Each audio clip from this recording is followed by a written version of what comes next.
है गाइज, ये विद्यार्थी क्लासेस में आपका एक बार फिर से स्वागत है। प्रोजेक्टाइल मोशन क्लास 11 में उस पे एक न्यूमेरिकल है। यूँ तो बहुत अच्छे अच्छे न्यूमेरिकल्स हैं जो आपको हम हर वीडियो में देते रहेंगे। एक न्यूमेरिकल्स बहुत सिंपल सा है, देखिए कि with what velocity must a stone be thrown horizontally from a window of 172.5 meter above the ground in a building ए।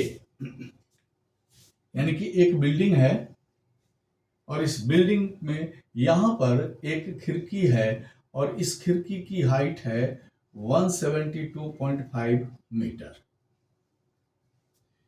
ये बिल्डिंग ए है, ठीक है। ये इसका हाइट दिया हुआ है। आगे दिया हुआ है इसमें कि so that it enters in a window 50 metre above the ground in another building B. Two buildings are separated by horizontal distance of 50 metre. यानी कि यहां से ये 50 मीटर पे एक दूसरा बिल्डिंग है और ये दूसरा बिल्डिंग का हाइट जो है ये इसके इस हाइट पर, इसके आप इस हाइट पर एक खिड़की है यहाँ, और हमको बोलता है कि आप ये 50 मीटर है, ये 50 मीटर है। तो अब थोड़ा सा और नीचे कर दीजिए, 50 मीटर है, ये यहाँ से ही 50 मीटर ये खिड़की है। अब ये सवाल बोलता है ये भी 50 मीटर है और यहाँ से इसका डिस्टेंस है 50 मीटर। अब बोलता है कि कौन सा वेलोसिटी से आप इसको भेजेंगे, यू को, एक स्टोन को, ये यहां से आए और इस खिड़की से इन कर जाए। क्योंकि अगर स्टोन का वेलोसिटी कम रहेगा तो ये नीचे गिर जाएगा और ज्यादा रहेगा तो इसके ऊपर वाले किसी खिड़की पे लग जाएगा। हमको निशाना लगाना है 50 मीटर एबव में जो खिड़की है उस पर। तो अब ध्यान दीजिए, इसमें अगर हम लोग यहां से इसको मिला दें, ये 50 मीटर है तो ये कितना बच जाएगा, 122.5 मीटर। क्लियर है? क्या किया हमने, 172.5 में 50 मीटर को माइनस कर दिया। अब यहाँ पे दो वेलोसिटी है, एक वर्टिकल और एक हॉरिजॉन्टल। हॉरिजॉन्टल वेलोसिटी हमको निकालना है, वर्टिकल तो दिया नहीं है। तो अब हम लोग इसमें लिख सकते हैं ना कि फॉर वर्टिकल मोशन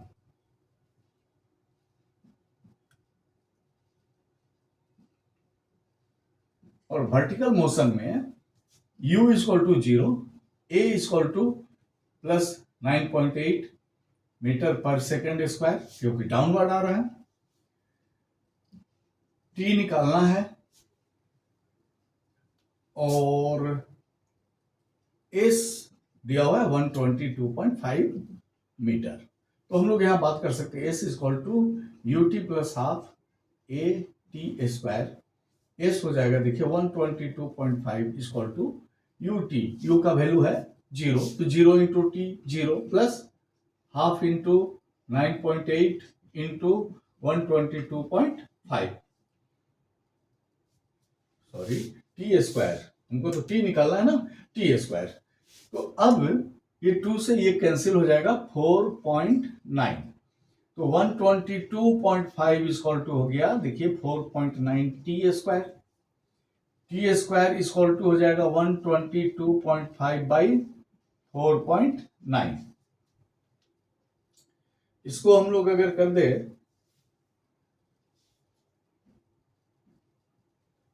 7 7 जा, और ये हो जाएगा 7 1 जा 7, 52, 7 7 जा 49, 7 5 जा 35, और ये 7 से 7 2 जा 14 और 7 5 जा, यानी कि ये हो गया 25 सेकेंड।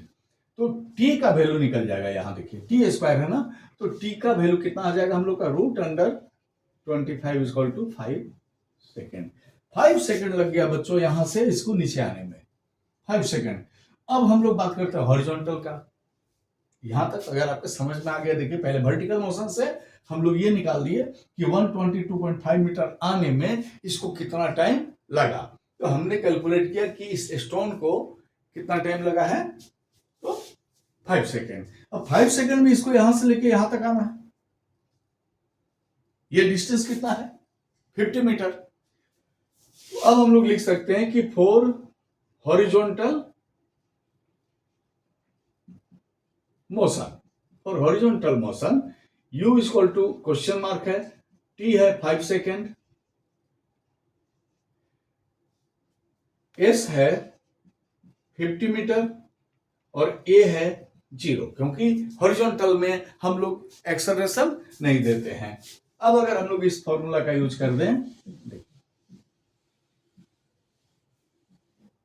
अब अगर हम लोग इसका यूज कर दें तो s equal to u t plus half a t square, तो 50 इक्वल टू हो जाएगा u into 5, u into 5 plus half into 0 into t square या 5 स्क्वायर, तो ये 0 हो गया।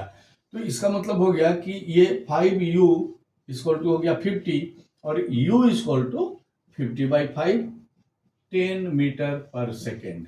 यानी कि अगर इस स्टोन को 10 मीटर पर सेकेंड के वेलोसिटी से हॉरिजॉन्टल डायरेक्शन में भेजा जाए तो ये आपके खिड़की से उस खिड़की तक चला जाएगा जो जमीन से 50 मीटर दूर है। तो अगर ये न्यूमेरिकल समझ में आ गया तो ऐसे ही इंटरेस्टिंग न्यूमेरिकल्स के लिए आप चैनल को लाइक कीजिए, सब्सक्राइब कीजिए। Thank you.